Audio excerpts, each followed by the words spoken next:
All right.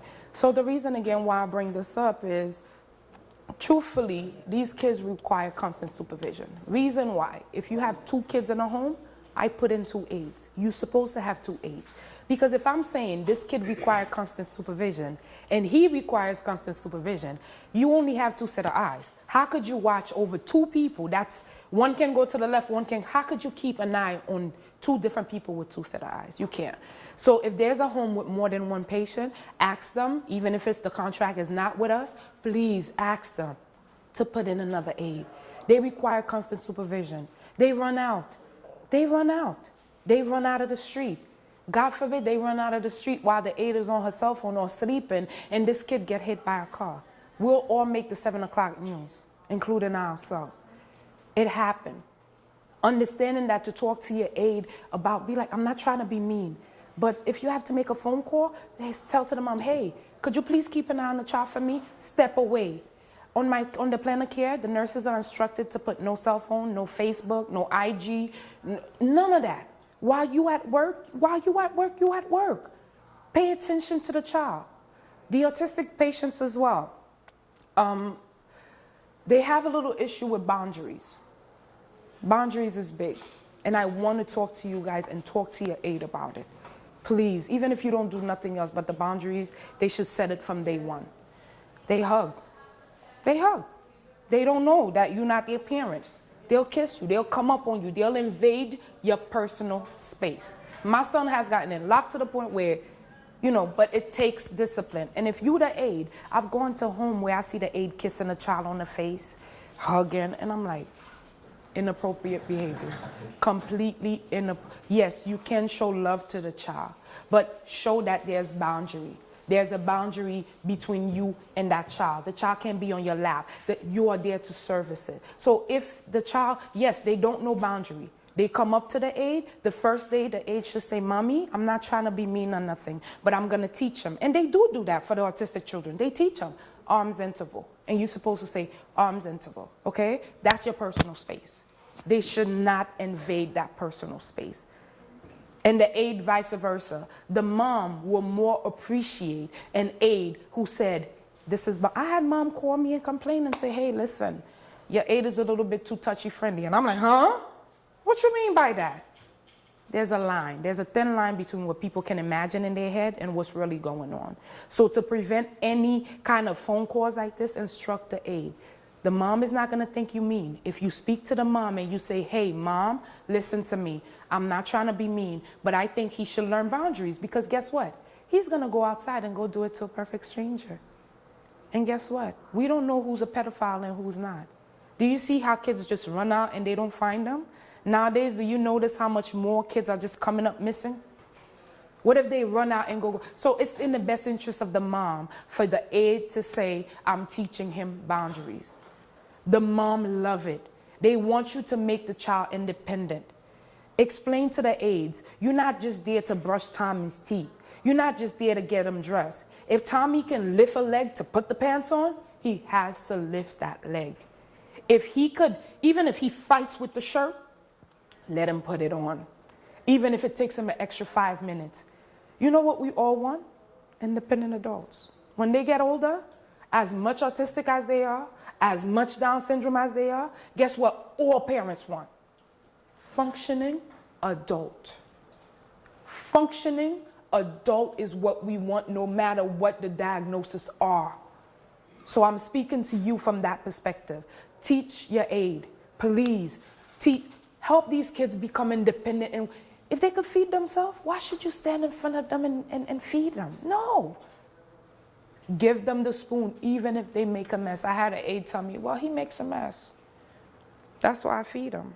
I said, absolutely not. You are there to clean up that mess he makes afterwards. But at least the first 5 to... Another one told me he takes too long. Are you not there for 8 hours? Are you not there for 10 hours? Let him eat. Even if it's... But then he'll learn to become a functional adult. Every little step counts.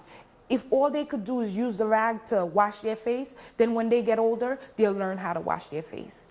The aide spend a lot of time, whether you want to or not, with that child. The aide become a second parent to that child. I have a mom right now that's renewing her wedding vow. The child is a special needs child who walks only with one-to-one assistant. The aide has been with them for 2 years. She bought the aide a dress. She wanted the child to do the flower girl, but she needs assistant. She bought the aide a dress so the aide can hold on to the child and pour out the flowers. What I'm saying is that these aides, the right aide with the right patient, can turn into a long-lasting family. To the point where they are so attached to that aide, they will tell you, I will sacrifice therapy and keep my aide. I will move along with the aide because the aide was well matched with the family. Do you just can I ask a question? Do you put some thoughts into putting a case together, so when you get an authorization or HHA exchange, do you just say, okay, I'll see who's available? Or do you put some thoughts into, Or do you first call the parent and say, hey, what are you looking for? First question. That will save you so much headache. What are you looking for? What are you looking for? And I place no one until I have that conversation with you.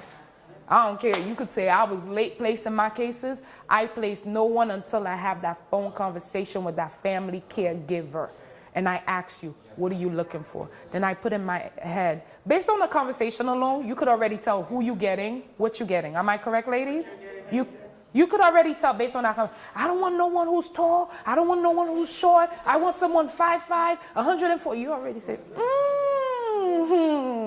I'm in for a rude awakening.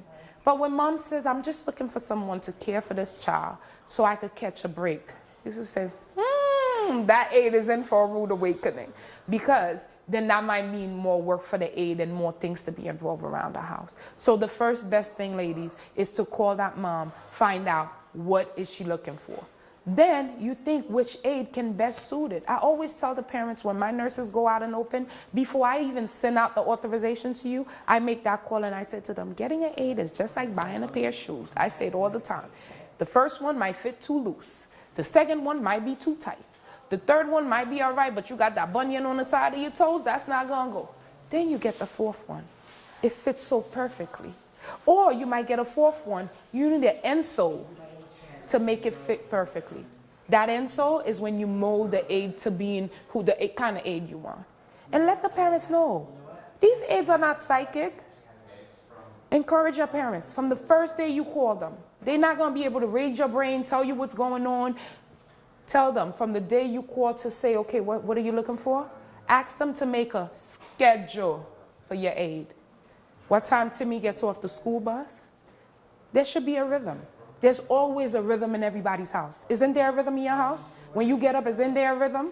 You pick up this kid this time, you do that this time. Isn't there a schedule, a pattern? So we want that pattern. And you ask for it to be scanned to you, give it to the aide so the aide can show it to you. You know what's going on in that home. If you take that schedule, 3:30 school bus off, 4 o'clock he's supposed to take a shower, 4:30 he's supposed to have his dinner, 5 o'clock he has floor time, floor activities. You could encourage your aides to sit down on the floor with the patient and read to them. That's a task. That's a task. They could read to the child. Yes, that's a task. That's definitely a patient task that they could do. Engage the child in social activities. Build cubes. Build the different things, whatever toys they have in the house. Engage them in social activities. Speak to that mom, and understanding where are they coming from, what are they looking for, is one of the components that's going to help you stop switching aides in and out, in and out. Always seem like you're concerned. Even though you're in the background like another, okay, seem very concerned when they call you. Very, very, very concerned when they call you. Oh my God, I didn't know. These are some of your reactions. Oh my God, I didn't know this was going on. Never pretty much give the aide by calling the mom and say, oh, my aide said X, Y, and Z. Or, but that's not what the aide said. Then that aide got to go back in that afternoon. You don't. Then that aide will hate you. You know why? Because you spilled it out there to the mom. Politically correct. Politically correct. This is a job. I don't know how people like to call it. Some people like to call it hypocrite. I call it having tact. I call it being tactful. You need to be tactful. You cannot be sending an aide back to that parent and tell that parent, the aide said this about you, said that, said this, said that. You're putting that aide in a bad predicament. They have to visit, you don't. All right? Another thing that I wanted to discuss with you guys as well, another condition that these kids usually have is ADHD, attention deficit hyperactivity disorder. And let me tell you something, hyperactivity alone, just tell you everything, right? Bouncing off the wall, they cannot stay still, they have no concept of fire, they have no concept of anything. Also inform your aides when they're in a house, if they feel like there's a safety issue, please speak to you about it. Safety issues such as, mom might have a boyfriend, they get into fights. The aide is sitting there. So that might be something that the aide might want to report to you, so you could tell the contractor that gave you this case, hey, tell your nurse to speak to them. Or maybe we even need to make an ACS report. You understand what I'm saying to you? Because then what if the fight spill out and the patient get injured? Another thing that the aide should also mention to you is if there's illicit drugs going on around the house, if people are drinking, if she feels like the patient is being abused. One of the things that I always tell the aides when we visit is report everything to the nurse. Also encourage them. If you can't speak to me because you feel like clinically I don't understand, a nurse visit these patients at the least every 14 days. Speak to the nurse. And if the child fell, if something should happen to that child, bumps, bruises, don't forget you're dealing with pediatric cases. And don't forget you're dealing with a population that can't voice for themselves.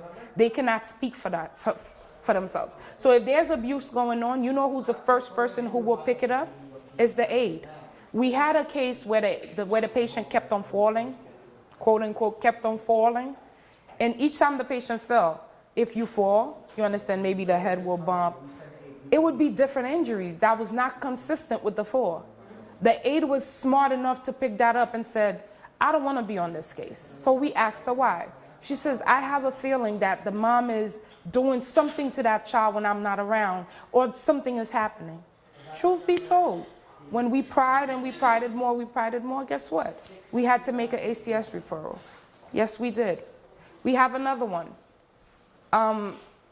The child keeps coming off the school bus. Each time the child comes off the school bus, scratches on the nose, different things. A matron on the bus was abusing the child. Oh, wow. A matron on the bus was abusing the child. The para, the one-to-one.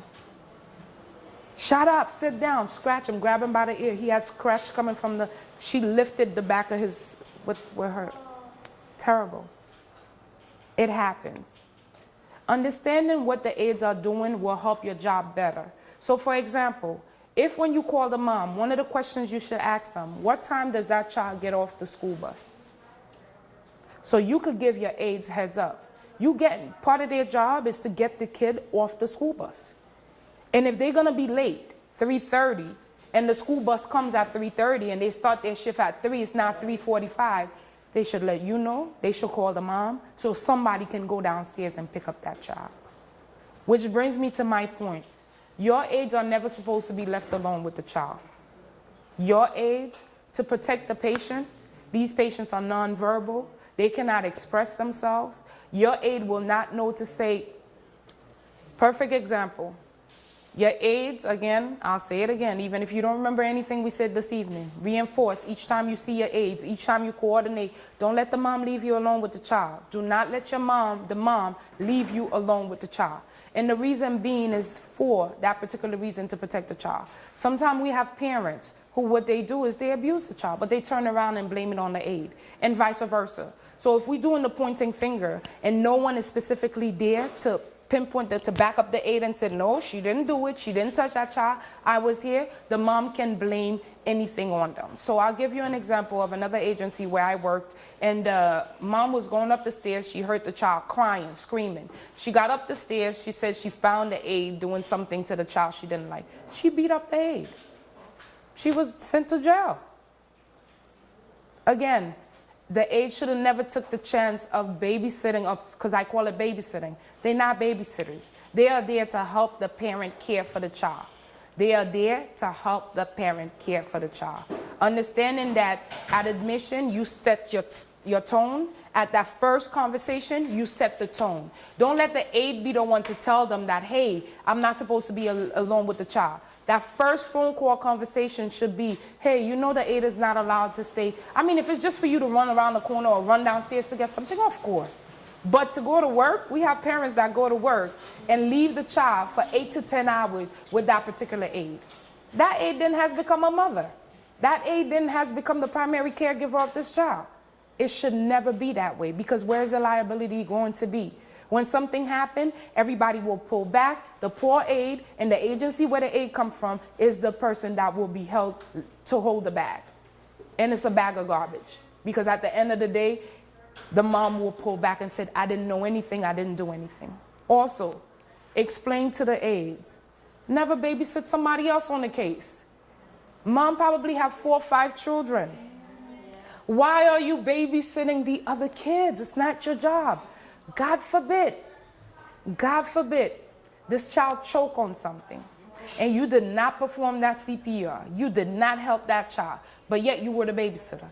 Somewhere, somehow, the agency and the aide will be left holding that dirty bag. And it will not be a pretty bag, because the Department of Health will come in and said, the aide wasn't a babysitter. Where's the nurse? How come the nurse didn't know about this? It would be a big to-do. So again, let the aide know. And you know, it's funny, you guys can sit here and tell them everything. They're gonna do what they wanna do regardless. I understand that. But in the same token, it makes you feel better knowing that you tried, knowing that you said it. And one thing I could always say, make sure you get a verbalized understanding from the people from your aides, whether it's by coming into the office, by signing something after you say something to them, so they don't turn around and say you didn't say. If you're gonna instruct someone on something, make them sign off on it. You're not being a pain, and it could be a written 2 lines. Aide so-and-so was instructed on never to stay alone with the patient. Make her sign under it. The liability now is on the aide. Verbal things that I said, he said, she said, none of that stand in the court of law. It's signature paperwork that stand in the court of law. And I know I keep saying these things, but the reality is, yeah, maybe they won't happen, but it can. It all depends on how we deal with the patients. Again, you set the tone from that first original phone call. You let them know. You find out from them genuinely what are they looking for. You make your decision accordingly to what they're looking for, as much as you can fit it, as much as you can help them, right? You won't discriminate. You will tell them that, but you will send them as much as you could send them. Then the third thing that you do, you talk to them. In nursing, they always say you set the tone at admission. So I'll say that again. You set the tone at that original phone call by talking to them and letting them know, the aide is never supposed to be left alone with the child. The aide is not to do. You review that plan of care with them. You review it. You go down with it. And what has gotten better is that the plan of care will, as soon as the nurse does it, it will be entered into HHA exchange. We started, I don't know if you guys have been looking, but we started entering a lot of care plans into HHA exchange lately. So that was one of the requirements DOH gave us. We have to put it for you guys to be able to see. So it's not just our child, all the childs now have to enter the HHA plan of care in order for you guys to be able to see it. So discuss the plan of care with the mom. Where are you from? Amber Court. Let them know that, hey, listen, definitely, the aide cannot stay alone with the child. The aide is not a babysitter. If they hear it from you, they hear it from the visiting nurse, they hear it from the aide, 3 people, they are more likely to be compliant. If the poor aide is standing alone, the nurse is not stepping in, the poor aide is saying, I can't, this is not, you know what they're gonna call you? Oh, send me another aide. I don't want this one anymore. You know why? Because she's not compliant with what they want, with what it is that she wants them to do. So your goal is to help the nurse out. You guys are the nurses' helpers as well in setting the tone. The tone you set. The tone you set matters, and it starts at admission. Okay?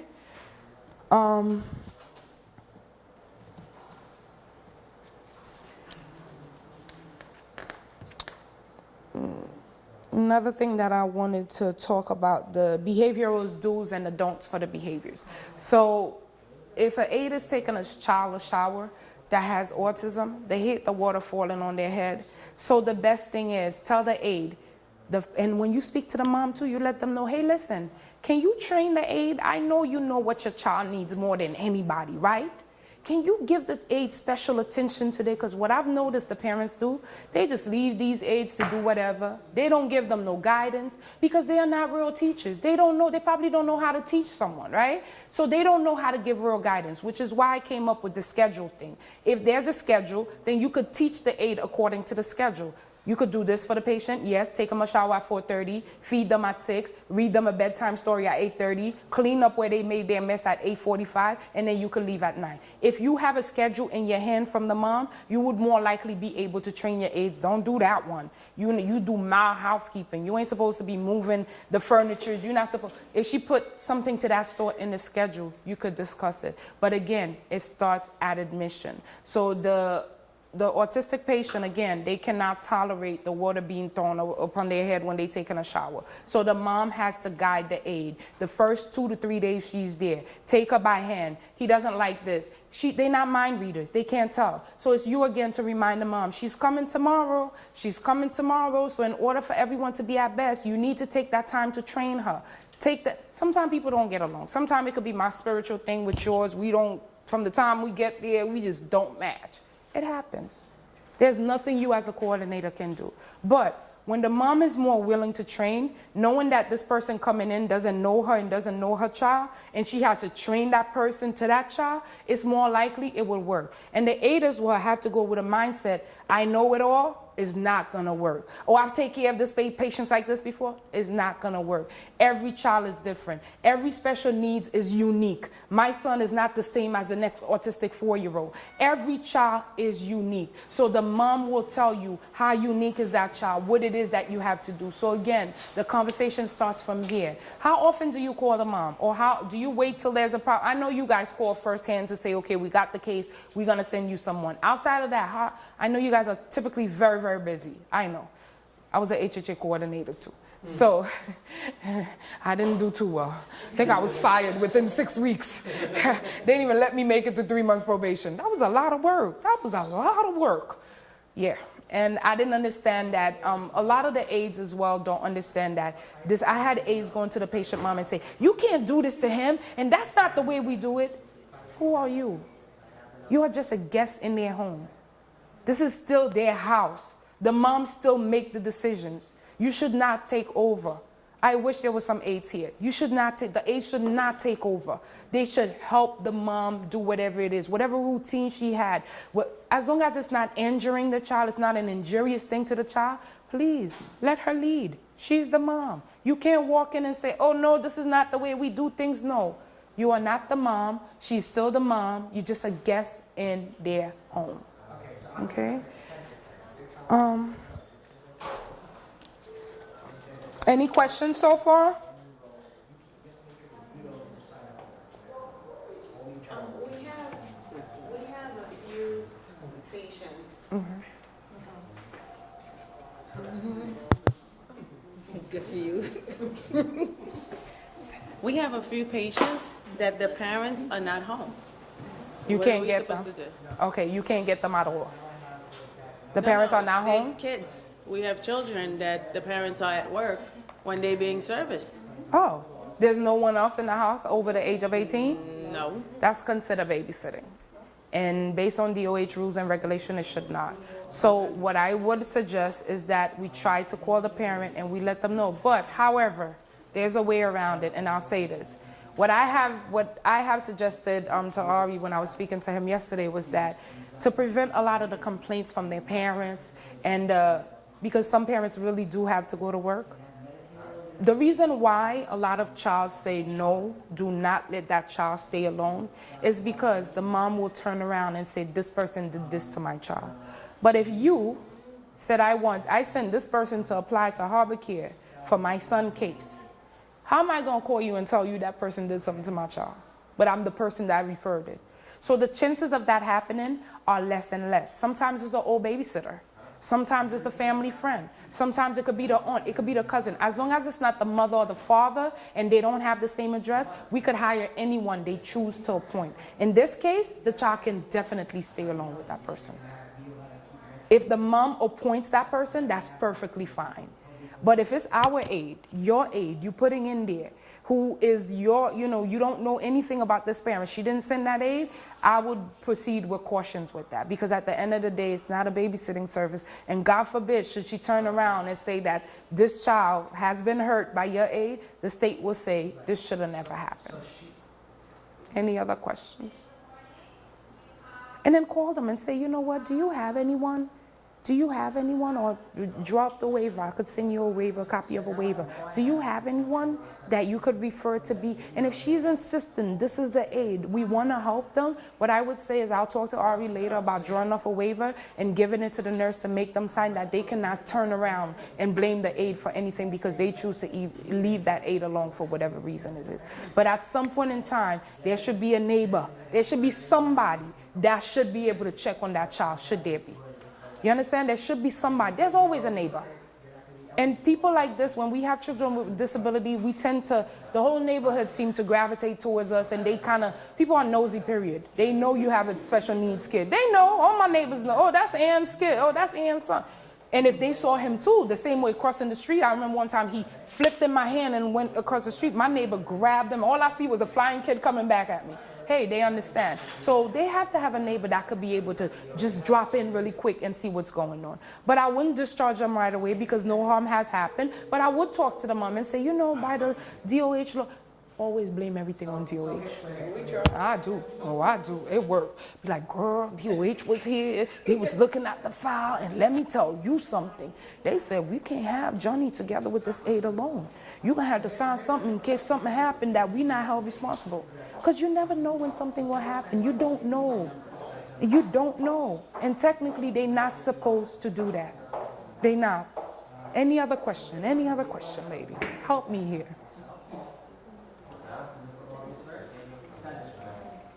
No? No questions? Coordinators, you guys want to That's it? Is only one coordinator? Just understand, just understand that what you guys do, especially to deal with the special needs population, you guys are stars already because it takes a special person to deal with that special needs population. It's special all over. It's a special place, it's just a special people who care for them, special parents. So you guys are part of the special needs team. So understand that it takes a lot of patience. And I feel like if someone has no patience coming into this field, it's either you learn it or you get out within like 2 to 3 weeks. Because you get challenges from the first day you walk into a job working with a child with special needs. Because they are not like your typical children. They are not like your typical children. And how do we deal with the one that's beating the AIDS? Do we have that going on here? Do we? I know we did. I know. She's the spit and slap. Yeah. Well, we're about to get a new one. Where? He beat up his mom. That's why I said no. I said, let's wait till the medication hit up 30 days. Wait till the medication hit up 30 days and he get his levels together, then we'll take on that case. We talked about that case. I spoke to the social worker at the hospital. I spoke to everyone and I said, let him be on the medication for 30 days because there's a peak of the medication where it works. You know what I'm talking about? Of course. I know exactly who you're talking about. I spoke to the mom too. I spoke to Hurst. I spoke to everybody and I explained it to them. Oh, okay. Oh, yeah. And I got involved. Like I said, I feel so sorry for the mom. She just had surgery. Yeah. She can't care for him the way she would want to. But she was very honest with me. She said, this is not the first time he's hit me. And I said to Ari, I said, listen, I would love to care for this kid. I would love to. But let him at least be on meds for 30 days so there's some form of control. Because these psych medication, they take 30 days to reach psych. To see some kind of therapeutic level, like where it's really working, it takes 30 days because they adjust the doses every single day or every other week they adjust the doses until he could get it. I said, wait till 30 days, we'll admit it. Because what scared me is that one of the reasons he went in was for beating the mom. Yeah, but so wait, he's not still in the hospital? I'm not sure. I didn't keep in touch with the mom. He's still, because she's like, he cannot come home. Yeah, she didn't want him discharged. Yeah, she didn't want him discharged. She didn't want him discharged. She can't. And could you understand us putting our poor little aide in there? And then that aide, if you could beat up your parent, you beat up the aide. Yeah, this is a shame. He's going to kill the aide. That's why I said, but it's not even to their fault. What? I have a friend with special needs, and he killed his mom. Oh. The hammer on the head. I don't believe you. I'm serious. Okay. He was in a psych ward for 25 years. He was just released. I believe you. I don't know what to believe. Oh, I do believe that. They can do that. They can spaz. They can spaz. And they have force. They forceful. They're strong. That's the word I was looking for. Strong. I've actually seen a case where he ripped off a television. This is a 16-year-old. And as they get older, the stronger they are. Okay? Just understand that. The older they get, the stronger they get. Because I understand that when you don't have it here, you make up for it here in other places, okay? Just so you know, I'm not being disrespectful or anything. In the same token, I'm going to talk to you about something that's very important in private, but it does happen. It doesn't happen to your 3, 4, 5-year-old, but the minute they start being 10 or 11, explain to your aide, especially to your male patients, give them privacy. They will masturbate. That's part of their normal growing up thing to do. When here don't work, he'll work even better. When here don't work, he'll work even better. So they are allowed to masturbate. Give them privacy. Give them privacy. That's part of their normal pattern. I don't like to address that kind of talk because people will, but that's the reality of life. So your aide will just walk in and find this kid and freak out and call you. Explain. You sending the aide to a 12, 13-year-old, say, just so you know, I don't know if he's a masturbator, but know that with his diagnosis, they don't know that you there versus let me go hide to do it. You might just find them around just so if there's a door, tell them, go in the bathroom, let me put you in the bathroom, but don't let them do it in front. I walked in and he was doing it in front of me and the aide was, oh yeah. I said, no, you got to give him privacy. I can't walk into that. I don't want to see that. I mean, I don't mind, but give him some privacy. He needs to know we don't do that in public. It's okay to touch yourself, but we don't do that in public. It's okay for him to touch himself. It is okay. It's perfectly okay. Another thing that I wanted to talk to you guys about, if an aide call you and say, listen, I have been battered, the child, ask them to come in and write something up for you, please. Let's write up something so we could keep track of it. We had an aide go out on disability for 2 years on us now. Yeah, child beat her up, pushed her down the stairs. The mother was right there. They happen. It happens. It happens. It's not, I want you to understand, it's not their fault. It's not their fault. They're clinically not here. Do you know how an autistic child brain works? It's like a spinning wheel. Autistic children love wheels. They love the train wheels. They love the wheels, things that goes around and around. And that's how their brain are. Their brain are going around and around and around and around all day. So when they do this to the wheel, they are so comfortable because this is their brain. So understanding that they don't know better. They don't know better. So it's us to give them what is better. What can they do to be better? Tell the aide to set some boundaries. And me, I'm not saying anything that is illegal here. I walk into a case and I know you a hitter. From the time I walk in, I give you the mean look. I'm going to give you that look. That stern, I'm not doing it right now, but I'll give you that monkey looking face like, don't you play with me, don't try it. It's a demeanor. If you come across as weak, as you're not going to really hit the child, but you let them know, I am not that person. I know you would. Don't try it. The look alone you give, they probably beat you up all over. Just looking at your face, I'm sorry. But Don't be mistaken. You give them that stern. From the time you walk in, you just arch your back. You're not being mean or nothing, but they know not to do it. I had a child, he's Down syndrome, he's 17 years old, and he weighs 300 pounds. He slapped my nurse. She heard voices. She heard the tree. She heard the birds. She heard every single thing. Guess what? For a week. She had to go see a doctor. The side of her face was swollen. One lick. So I'm the person that goes after her. I walk in, I said, oh, hi, how are you? I did everything. And I looked at him, I said, this is my stethoscope. Oh, the other nurse, he choked her with the stethoscope. Like, he tried to grab it from her, so it ended up sticking together, and she ended up like, I said, absolutely, I have to take this case. Let me see what's really going on. I had this case for a year now. But I can't give it to nobody else. I tried. Something always happened. It takes a specific person for you to walk into a case and own it. You own it, that's it. You own the case and that's it. The kid know not to mess with you when you come on board. The mother be like, I'm gonna call the nurse. No, Miss Louise, no. he knows better. So it's a thing. It's the way you carry yourself. You can't and talk to the aides. It's not about being bossy. It's not about beating them. It's not about lashing out at them, but it's a matter of setting up the tone. And again, if you allow them to hug you from day one, they're going to keep doing it. Whatever the aide allowed the first day, the child thinks it's okay throughout the rest of that aide history in that house. So the hugging, arms interval. The beating, if you hear that he's aggressive, and please be honest with your aides. Don't send them blindfolded to no case, please. I hate when people do that to my aides. And the aide didn't know this kid hit. Poor aide get there, get set up. The aide didn't know the mom is, we have a lot of our parents that's schizophrenic. I forgot to mention that. A lot of the parents end up with schizophrenia. So far, this year I admitted maybe about 40 cases. 10 are schizo or bipolar or some kind of something. And these kids now acquire whatever they acquire because the mom has a mental illness. But I'm telling you, I've seen schizo moms. And tell your aide. And we are very upfront. When I give out a case, I tell an aide to put everything. Cox, that's her name on HHA Exchange, put everything in there. Let them know and call. Speak to the coordinator. Let them know who it is that they getting. And let them know and, let you guys know, hey, listen. Tell your aides what they're walking into. And if they want a case, just like a man, right? If he's married, he tell you he's married, you want to get involved, you get involved. But if he blindfoldly tell you that he's single, then you get in, you want to kill him afterwards.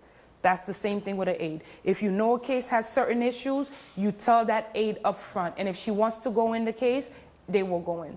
A lot of the things the parents hit is one aide today, a next aide tomorrow, a next aide the day after. In your cases, sometimes you have no choice. I'll say it to you again. I'm not sure. Sometimes you won't have no choice. So here's a question. Let's say I know that the mom or is schizophrenic or bipolar, or there's a lot of problems. If I go to the coordinator with that case, they're not going to accept the case. So I have to fool them to accept the case. I agree. By not telling the truth. Knowledge is power.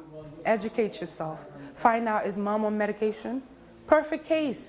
Perfect case. We have many of our patients, moms are schizophrenic. But when they do well on their medication, who's the third party that's overlooking this kid? The mom cannot be the primary caregiver as long as she's schizophrenic. So they have to be an uncle, a father, a cousin. Somebody got to be involved. Then you make that person the person you deal with. Not that you blinding the mom, you're not talking to the mom, but you still talk to the mom, but you know that you have that go-to person, that if this person freak out on you, because some days you could call them and you don't even know who you're talking to. I'm telling you, I had a person, 3 o'clock, she was talking to me fine. 4:30, I called the lady to give her back an update.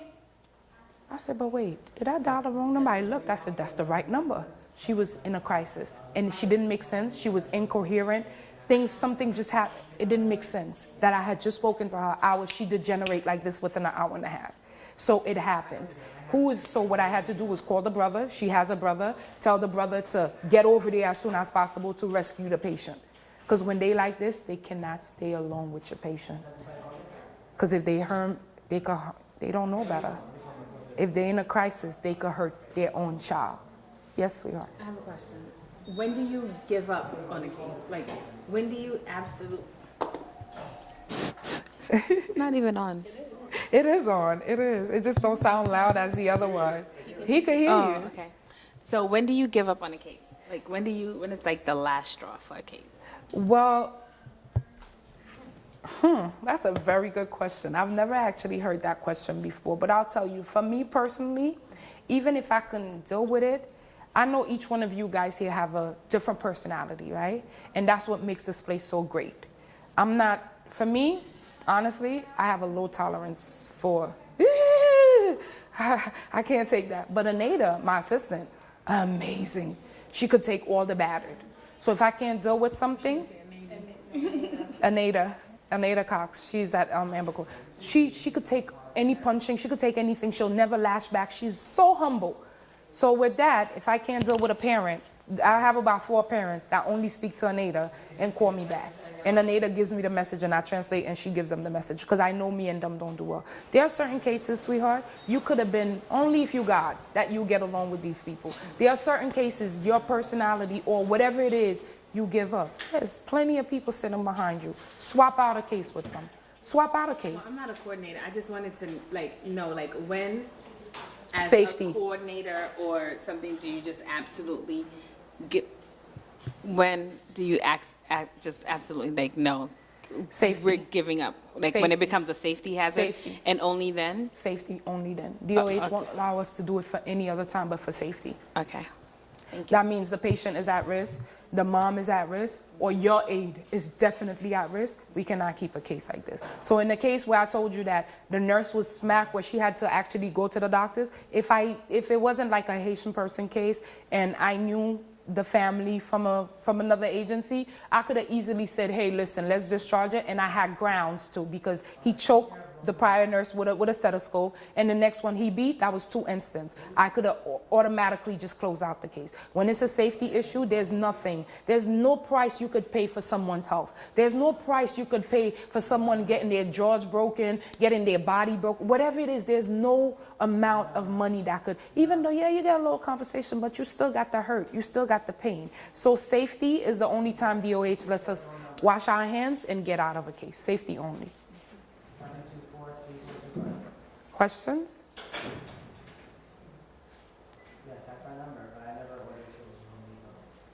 Okay, let me see, there was something else. Oh, very good. Teacher aides, please, that they cannot be in a home together with this person called a respite home care, AKA called a ComHab worker. Your aides will tell you, oh, I see someone over there doing homework with them.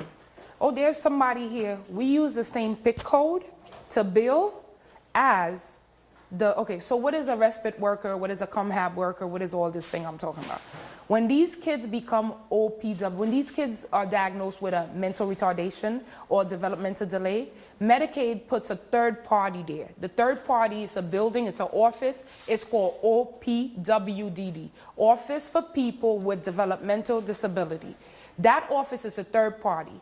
Medicaid, back in the days, was catching doctors faking diagnosis for children, saying that they were autistic just to get SSI, giving them extra amount of stuff when they didn't need it, ordering supplies for them for diapers and all this stuff when they didn't need it. So Medicaid got a whim of it. So what they did was they put that third-party organization there. And what that third-party organization does is they triage the same kid that the doctor wrote an order for to say this kid is autistic. They bring the kid in. It's a 2-year process. It could be between a year to 18 months. But if you miss an appointment, you go back to stage 1, so it could be a lengthy to 2-year process. Some parents have even gone through it for 3 years. So what it is that third-party organization, they have their own OT, their own PT, their own speech, their own psychological doctor, their own psych, their own everything, and they bring the kid. At random, they'll pick an address for the kid to go, and then that report is generated. That report is generated. Then when all the disciplines, when all the different therapies and psych and everybody see the kid, they sit in a room like this in a meeting. They all decide whether this kid is really MRDD. And if they decide this kid is MRDD, they put a code on their Medicaid. That code is called a Code 95. Code 95. That means these kids are exempt from ever joining a managed care plan. Me and you, all of us in here, if we get sick, if we get Medicaid, we gotta go into Affinity, we gotta go into a managed care plan, right? No one here sitting here can get straight Medicaid. These kids can get that gold card called a straight Medicaid card. They never have to enroll into a managed care plan. So when they put that stamp on the Medicaid, this is a gold card, people. This is an endless spending card. I'm telling you, people die for a card like this. The Code 95 Medicaid, straight Medicaid, you don't got to ask ORT for nothing. You could bill as much as you want. That's beautiful. However, Medicaid says, the Office for with People with Disability says, we're going to put someone there to manage that Medicaid. Even though it's not managed, they give a lump sum of money to that office for that kid. That lump sum of money can be deducted into a bed for the child, bicycle, diapers, any supply that a ramp, the parent can get a ramp at their home. Any supplies that they need, that lump sum that was allocated yearly for sneakers, clothes, any item that the mom purchased, she keeps the receipt, she gives to that office. That office has someone called a Medicaid Service Coordinator that sits on that case and they manage these children's case. They get a lump sum for 20, they get a lump sum for you. Each kid have their lump sum. out of that lump sum, home care is not part of it. Respite is part of it. ComHab, what is a ComHab worker? A ComHab worker is a community habilitation worker. They are there to teach the child life skills. They don't do housekeeping. They don't clean this. They don't clean that. They don't make up beds. They don't shower. They don't do anything. What they do is they dare to teach a child life skills, such as going to the store to purchase things, how to count money, how to make yourself a sandwich, how to fill out a job application when they get older. Life skills, nothing to do with personal care and ADL. But guess what? They use the same PIC code for HHA that we use for what the same billing code we use is the same billing code they use. Guess who they billing? Medicaid. Guess who we billing? Medicaid. So it's a double billing. If the two of them, if the aide and your ComHab worker are sitting together at that home at the same time, one of us ain't getting paid. And guess who it is? It's the home care. I mean, we'll pay you, you pay your aide, but we're not gonna get that money back from Medicaid because ComHab was there. So we educate the nurses, educate your aide. Knowledge is power, I believe in that. Tell your aide, if you sitting there, you see somebody just doing homework, ask them, are you the ComHab worker? Oh, one of us ain't supposed to be here, I know it's me. Call you back, because these moms know. They know, they've been told, but they like to have two people. You know, I'm fancy, I want to have two people sitting around helping me with my kid. They're not supposed to. They get 500 ComHab hours, that's the most they get for the whole year. That 500 ComHab hours is paid at $20 an hour. 20 times 500 gives you a specific amount, and that comes out of the lump sum they get for that money for the year. But guess who's not part of the lump sum? Home care. So that's why we get them to give the HHA services, and the ComHab is there for 500 hours. However, we could have a mom call you now and say, hey, ComHab hours are done. I've already used up my 500. And the 500 doesn't go from January to December. I want you to understand that. It goes from when the mom became eligible to the next 365 days from there. It's not from January to a December situation. So I could get a phone call today, the mom saying, I've used up my $500, put in my aide full time now. You send out your authorization. But just let the aides know consciously. If they're sitting there, someone is there doing homework, cleaning, or taking the kid to the store, ding, ding, ding, something should go off in their brain to call you guys and say, I think there's a ComHab worker in there. Then you put in the message to the home care agency, and they'll further look into it to accommodate. Not most of them, some of them. I've had that where someone called and said, well, can I reschedule, can we schedule the aide, or the aide can't come on Tuesday because we have ComHab worker. Yeah. A lot of the parents are smart. They know that. They know essentially we'll go back and bill them. If you were told and you signed off on it at admission that you were supposed, you were told about ComHab, in case the aide is there, the aide can't be paid, we're gonna have to turn around and bill you. So some of them are very upfront, but the one who don't know and think they could still beat the system, they have two people sitting there all the time.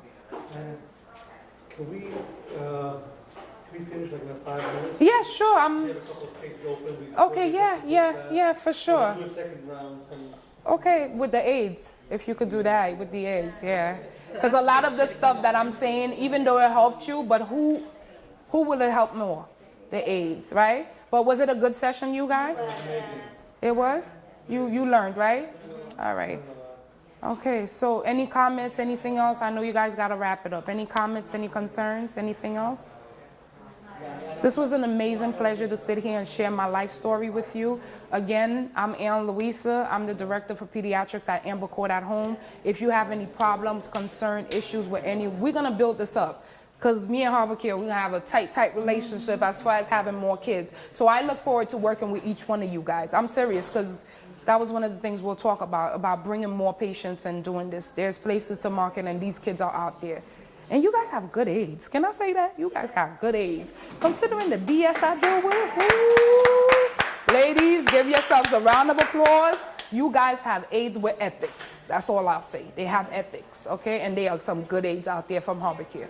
That's because we have so many Haitian aides, though. Hey! It's a pleasure, ladies. Bye. You too.